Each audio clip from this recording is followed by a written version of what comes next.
More than 114 million individuals have been forcibly displaced worldwide as a result of persecution, conflict, violence, or human rights violations.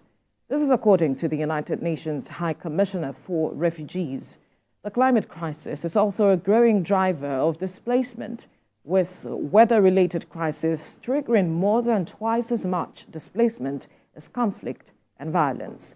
The African Refugees Foundation, in addressing this issue, has organized a food outreach program that will provide essential support and foster a sense of community among refugees in Lagos. The theme for this year focuses on solidarity with refugees and a world where they are welcomed. Joining us in the studio is Chief Executive Officer, African Refugees Foundation, Olujimi Olushola III. Good morning. Good morning. Thank you for joining us. Thank you very much for having us. Now, every year we've been our searchlight on these matters of refugees, displacement and conflicts and all of it, and now the matters of climate crisis. This has been happening since 2001 that we've been talking about it. But how far have we come with, bridging these gaps and really addressing the issues that have resulted to we identifying this day as World Refugee Day? Well, we haven't really come that far. We've repeated the same thing over and over again. This is the third decade that we have been in operation. And it's unfortunate that governments, both at the national, international, and at the local levels, don't pay attention to the root causes of what causes displacement, refugeeism, and in fact the new phenomenon now, which is apart from that, people who are internally displaced. Right. You would be surprised to find out that many more world citizens are displaced within their own communities, other than being refugees in other countries. Perhaps you need to expatiate that. Good. You mentioned one point, climate change, right? I mean, you have wars that are ravaging the whole of the world. At the last count, we have about 44 wars going on, different skirmishes. I mean, of course, one of the most latest ones are those in Ukraine, South Sudan. Israel and Mass as well. Israel, and that is going on. And our people have to move from one end to the other within their own countries. They're displaced. And all of these challenges, they pose more risks to the stability of nations. In fact, the stability of the world, right, in this new order of where conflicts seem to have an upper hand. And governments can only do what they can do, but it's the leaders of these countries, it's the policymakers. That's why I'm wondering, you saying government can only do what it can do. It's their responsibility to ensure some level of stability. They swore an oath saying that they would give their best to ensure that this is what it is when you talk about stability.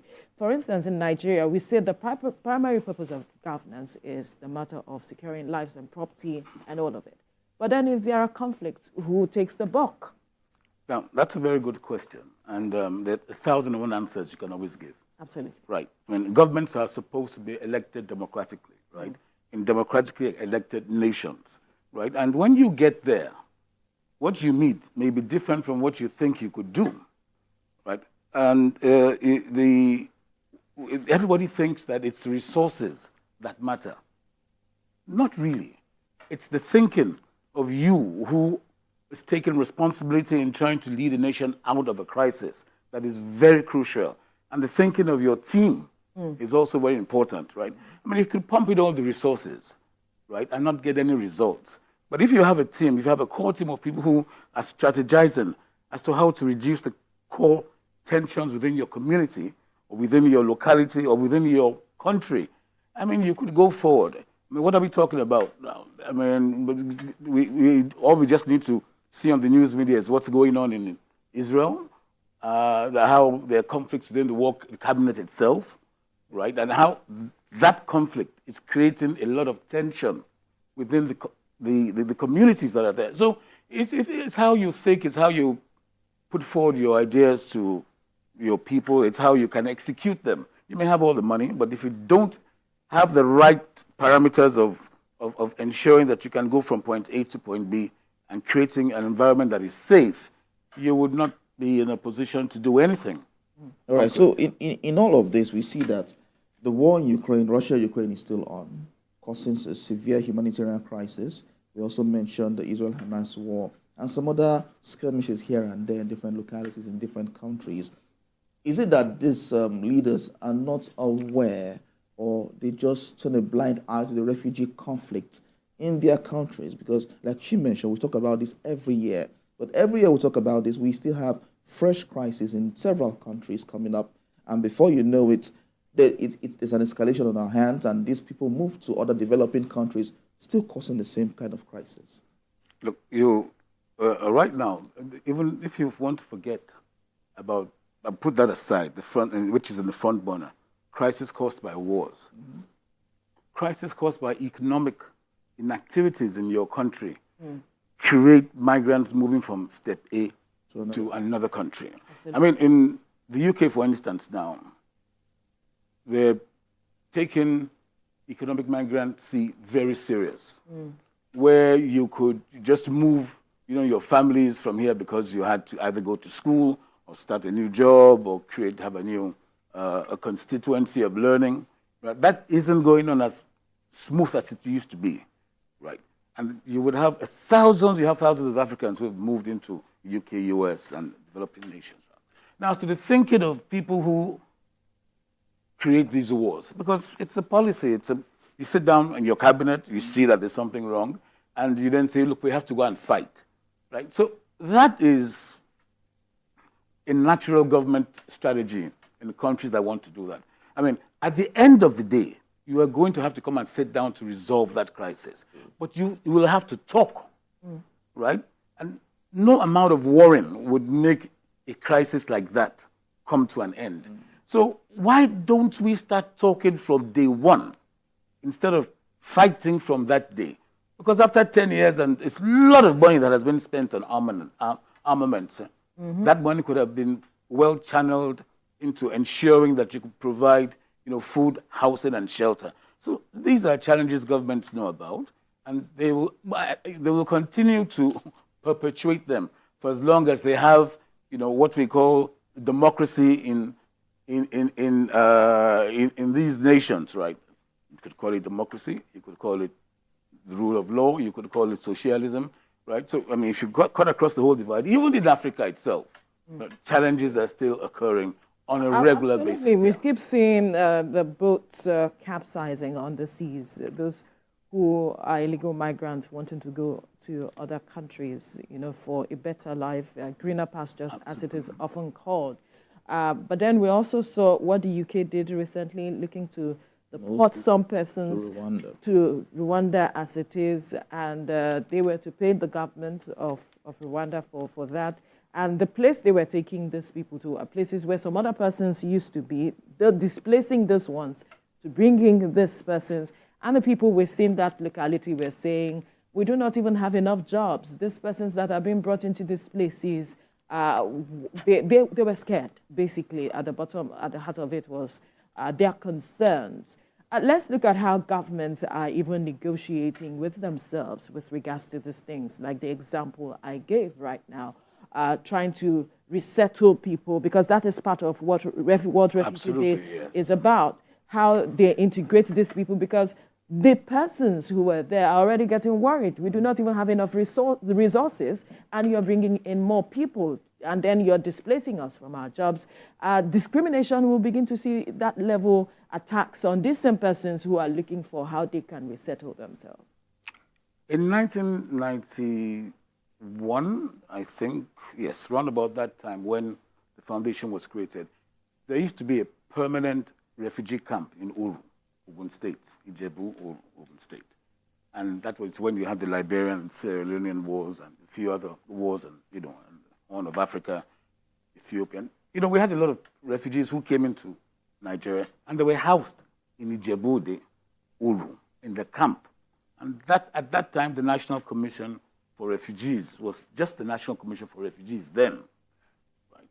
And we had an agenda of where we could resettle these people who are our brothers, give them skills. And we made the people of Uru, Ijebu, which is close to Ijebu and close to Ijebu Igbo, made them understand that these people are in camp, but you can absorb them. They can help transform the economy of your locality, right? It took a while, but I'm very glad that over 20, 25 years, well over 500 of them have resettled in the areas in Ijebu in Ogun State. So it's possible, right, without rancor, without bitterness, to resettle people within a locality. First, you have to understand the locality. Second, you have to get permission, right, and seek the cooperation of people, of the heads of that particular locality. Third, you have to have an agenda, right, for integration and transformation. Now, if you don't have those, you then start a crisis, or you start brewing a crisis where people will now feel marginalized. I mean, we did something called the indigene-settler dichotomy. We've studied that over years, where you have indigenes, and then you have settlers, and then you find out, look, who really owns the land. So it's all a fight about resources. And so how do you mitigate those? How do you ensure that you can encapsulate the different feelings and vibes of those people who are coming together, right? So it's a great challenge, and it's never ending. There is no answer. There's no permanent answer to it. You will need to keep on ensuring you can, get people together to talk, right, and see how you can transfer. You don't have a straight line jacket answer to it. It's all about accommodating each other peacefully. So how can we have effective refugee integration in host countries?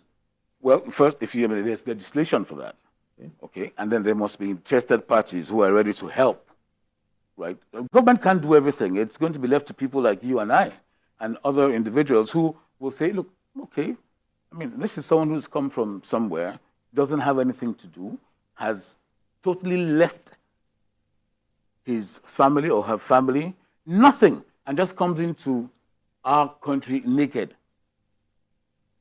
We owe you the duty, right? And biblically, to be your brother's keeper. There's the issue of trust. Right. Well, look, things just don't happen overnight. Okay? I've just given you an example of refugees who have been integrated in Ogun State. And they've been there. There are well over 500 of them. You wouldn't even know that they're from Liberia or Sierra Leone or Uganda or Ethiopia. Why? Because there's still this homophobic tendencies that we're seeing across countries. Just, I think some days ago, I saw a video where a guy was harassing another person who is not perhaps a citizen of that country, saying, go back to your country, go back to where you're from, stop taking our jobs. We've seen those campaigns. Even in the UK, we've seen those campaigns. Yes, even in South Africa, we've seen those campaigns. We are beginning to see an increase of those campaigns. Are we really creating the needed awareness and education for people to embrace these other persons coming to seek solace in their, perhaps, communities? No, we're not. We're not creating that awareness and education. In fact, what is happening is that the resources of communities are growing much more smaller. That's it. Right? And the communities themselves are growing much more bigger. So when you get people who are strangers, you call them strangers, who come into your communities to either settle, right, you become very scared. So there must be a way where you can get strangers who may not be your indigenes to be productive within your own small space. And there hasn't been enough education about integration. We're fighting our own battles here in Nigeria. Absolutely. Right? North against South, and South against East, and East against West, and that shouldn't happen at all. So we will have to continue to talk. We can't be tired of it. It's a continuous exercise. Talk we must. Fight certainly not. So we've always said that at the end of the day, peace would be the winner in all of this. Absolutely. Well, there's a national security concern, looking at what she said earlier. But in all of this now, how do we balance refugee protection with these security concerns in a nation where we have the mindset of someone is coming to take over jobs, like she mentioned some countries, especially what happened in South Africa some years back. Government must pay more attention, really, and must try and enforce the fact that once you legally let people into your country, you have a right, you must be able to protect them, right? Once they are legal, once they're legally allowed, that's number one, okay? I mean, in the UK, for instance, you have thousands of migrants who come in, but most of the citizens in some very remote places, would tell you, look at Nigerians and other Africans and say, look, please get out of my country. We don't want you here. You're taking our jobs, and that happens all the time. So, but when you then have to flee from a country that is persecuting you to another country, right, you are guaranteed protection. You must be guaranteed protection. And that is what governments must continue to do to ensure that people who are vulnerable are guaranteed. If they cannot work within the communities, they must at least be fed, be housed, and be catered for. But most times, the guarantee is always on paper. It is on paper, so everybody has to get involved. Right? If you leave things to government alone, we certainly will not be moving as fast as we're doing. There are huge gaps that's very huge gaps to be covered, and that's where organizations like yours come in. Right. I like the fact that you mentioned food earlier, because you have a program today, where a food outreach program that you'll be carrying out later today. Talk to us about that and how the journey has even been over time. This is our third foray into the food outreach program. We started this particular initiative in 2022. And we just sat down and said, look, we've been talking about peace education, we've been doing seminars, why don't we actually see how we can go on the street, not just for refugees, but for the indigent fellows, indigent citizens of ours, indigent brethren of ours, this disadvantage. And we started with 400 in 2003. And it was, let's go feed 400 people. Just random, and then last year, we tried to do 1,005 in different communities in Lagos, across Lagos State. And this year, we want to do 4,000. But I tell you what happened, right? When we were planning this, we were thinking that we would get people to donate and support. I mean, they did. But we had no idea that this price of food will skyrocket. And we based our assumptions on a plate of food for a refugee family at 1,500 naira, which would include, a generous amount of protein, some good grains, and a drink, right? That's for raw food.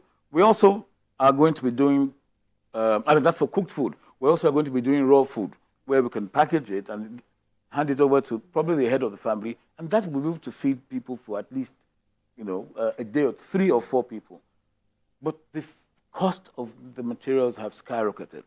But we're hopeful that people will continue to donate, both in cash and in kind, for us to go out. And we're going to make sure we do Lagos, Ogun, and Oyo State this time around, no matter how small. No, it's going to go throughout the week. Okay. It starts today. We're going the Lagos mainland access today. We have about 400-500. As I speak to you, some very kind patrons of ours gave us, we had some cows, we had we had bags of rice, and we're cooking that, and we're going to hand that over to volunteers, who are going to go around, to do that to some disadvantaged groups. Random selection out there. Yes, places that you have identified. We have identified places, and we will, we'll certainly send those into you. Where we have the official presentation of this year's food outreach taking place at the corporate headquarters in Surrey later today, right? And then after that, we will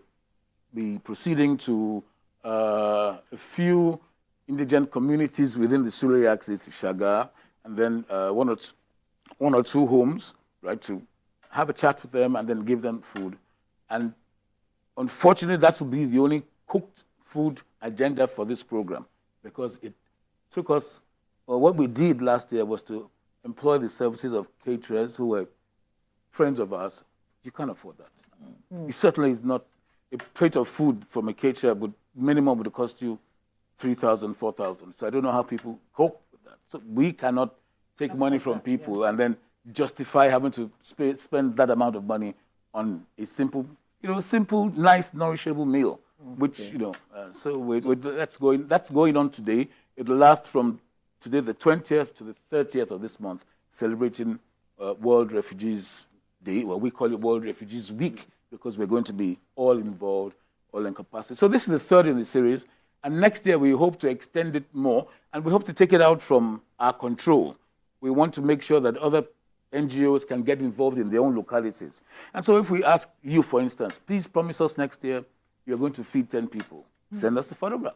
You become a foundation, one of our honorary consultants, and we'll be very pleased to have you. And so that's what we want to do. Certainly. So you just say, okay, exactly. I promise to feed 10 indigent people, persons, brothers of mine next year, and that's what we want to do. Get as many commitments as we can, so we know that we have we can't do everything all. So we're inviting other people to come on board. You say you're going to feed 1,200, right? No. About 4,000? We aim to feed 4,000. 4,000. That was our initial. Throughout this week. The initial plan. You understand that announcing it now, you get more than that today. Well, no, that's what it depends on the resources. You see, when we started, we had some donors who gave us a little money, but everything was based on then last year was at that time was okay. Yeah, and all of that. Yeah. Look, you know what it's going. And I tell you something, right, and to the Nigerians who are listening. I mean, it's only people who are privileged that can help people who are less privileged. Absolutely. So we go to parties and we see the amount of food that is wasted, not just apart from the food that is eaten. And when out of interest, I'd gone around and say, look, how much is the caterer? And they're charging 6,000 a plate of food, and that lies to waste. The people just eat it halfway. People are starving. You and I will not starve. I can come to your house and ask for a plate of food. I can come and ask for 10 naira. Yes. You will give it to me. I'll give it to him. But the indigent person on the street doesn't have anybody to ask anything from. So you don't necessarily need to own an NGO to feed anyone. You don't. It's you can just do that out of the generosity of your heart. And absolutely. But I am looking at going beyond feeding. What's the plan in terms of giving them something sustainable? Empowering them as against just feeding them for a number of days and that's it. How about looking at other things that they can do perhaps to empower themselves and they can now feed themselves? If you recall, I said this was just a program, one of the programs we do. But because this is much more far, you can't teach anybody anything. You can't transfer a skill to anybody who is hungry, right? And then we looked at it and said, look, this will be a program, a yearly program within the other programs that we do to identify. We do skills training. We have a unit called the African Garment for African Refugees, where people come and learn skills, how to sew, how to do the fashion design. We have honorary consultants who are not paid at all. They just help teach. So it's a learning process, and we're not the only NGOs that do it. Thousands of NGOs do it, right? So that's the sustainable future. That's how we can move people from being indigent into being creative, into being little entrepreneurs of their own. And of course, as you know, there are many startups who are doing training, and we encourage that. It's never enough. It is never enough. Yeah. So that is the plan. So this food outreach is just a drop in the ocean, right, of what we're doing. But it's something that we want to, it's easily identifiable, right? You're not going to take people on World Refugee to say, I'm going to teach you how to sew in one day. But let's make people their brothers keepers. Let them understand. So how can people reach you in case they want to support you as it is? Right. We are corporate way at UBA. We bank with UBA, right? And you can always reach us at our corporate. We're online, www.africanrefugeesfoundation.org. African Refugees Foundation.org. Okay. And we bank with the UBA, Bank for Africa. Okay, but they can get every other detail. On the online, yes, we have everything online. www.africanrefugeesfoundation.org. Right. That's how. Right. Okay. So I just wanted to react to something. I know that we're pressed for time. Right. There's this mindset that a lot of NGOs are springing up or sprung up just to cash out. I'd like you to react to that. But we've been here for 30 years. Yes. Right, and we're going to go. It's going to outlive us, right? The African Refugees Foundation was founded well long before I was even interested in it, right? My late father founded that, and they had other people who were involved. It's an international NGO. And when we found out that the space itself was so large and we were so small, we concentrated on it, right? And our reputation speaks for ourselves. Of course, you'll have charlatans in the industry. That goes to say, but we stood the test of time, and we're there doing our own thing within our own little space. So as to that, there is really nothing anybody can do. You know, like businesses come and go, right? We're here to stay. Interesting. There's something that has been on my mind. I see that we still have little time to talk about that. The matter of climate crisis, climate change coming into the mix of this matter of displacing people and as it is. How can we really address that? Because if you look at what happened in Nigeria 2012, 2022, and last year as well, even though we haven't seen as much of those rains this year yet, there's been concerns. Nigeria, yes, there's been concerns as to how we can address this natural phenomenon, because this is not human, it's not done by humans as it is, it's a natural phenomenon as it is. Addressing it as countries, because it's causing a lot. It hasn't, if you go by the predictions of what world scientists have been saying, it hasn't really started. The brunt of it hasn't been felt. Really? Yes. You will find out that at some point in time, there's going to be winter in this country, and there's going to be summer in Europe, right? That's the severity of how climate change is going to affect us. We were being warned 4 decades ago about climate change. And serious governments put some things in place to, study what's going on, appointed people who are going to head commissions to see how they could mitigate these climate circumstances, the effects of these climate circumstances. And that's what we have to do. Take it much more seriously at the cabinet level. Let government make sure that they have people who can study the patterns and give us a prediction. But like I tell you, it has just started. The climate change has just started, so we must get prepared. We already seen a number of persons that have been displaced by it. Yes. And the impact on food security, that's a lot. It's overwhelming, right? And of course, you'll hear that tomatoes per basket now has gone through because there's so much flooding in the middle belt and all of that, right? That's part of it. So again, micro communities have to be set up, to understand these climate change phenomena, and then we certainly have to propagate that beyond what we are just doing, paying lip service to it. All right, our time is up. You said you can be reached at www.africanrefugeesfoundation.org. All right, Olujimi Olushola III, Chief Executive Officer, African Refugees Foundation. Thank you for your time. Thank you for having us. Program. Thank you so much. All right, it seems there is no end in sight to reverse crisis as Governor Fubara insists no going back on the 10-year elongation of local